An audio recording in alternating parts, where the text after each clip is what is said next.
Magandang umaga mga ka-happy hour.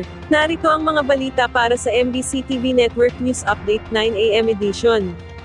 LTFRB pinag-aaralan ng pagsama ng truck unit sa fuel discount program. Ayon kay Land Transportation Franchising and Regulatory Board Chief Attorney Vigor Mendoza II, pinag-aaralan na ang pagpapalawak ng fuel discount program upang maisama ang mga taxi, transport network vehicle service at motorcycle riders, partikular ang mga gumagamit ng gasolina.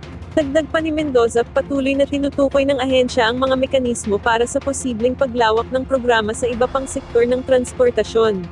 Tapos siyempre, maiinggit yung mga taxi, mga TNVS, yung mga Grab at tsaka sa mga motorsiklo. Meron din ba kayong magiging program sa ganon?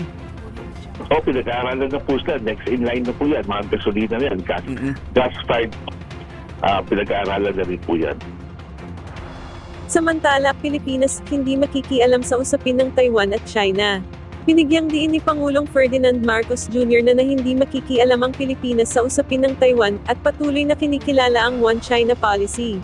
Sa isang panayam, sinabi ng Pangulo na itinuturing ng Pilipinas na internal matter ang usapin ng Taiwan, gayunman, binigyang diin ng Pangulo na nais ng Pilipinas na maresolba sa mapayapang paraan ang anumang tensyon o sigalot sa paligid ng Taiwan. Binigyang diin pa nito na may halos 200,000 Pilipino ring naninirahan at nagtatrabaho sa Taiwan, kaya mahalaga para raw sa gobyerno ang pagpapanatili ng kapayapaan at katatagan sa rehiyon. Ani at nagpapatuloy rin ang diplomatic engagement ng Pilipinas sa China, kabilang ang regular na pagpupulong ng foreign ministers ng dalawang bansa upang mapanatili ang maayos na komunikasyon. Ayon pa sa punong ehekutibo, mahalaga ang pagtutulungan ng mga bansa sa Indo-Pacific region upang maiwasan ang labanan at mapanatili ang kapayapaan sa rehiyon.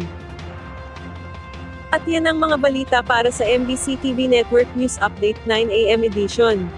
Abangan ang mga susunod na balitaan mamaya para sa 10 AM edition.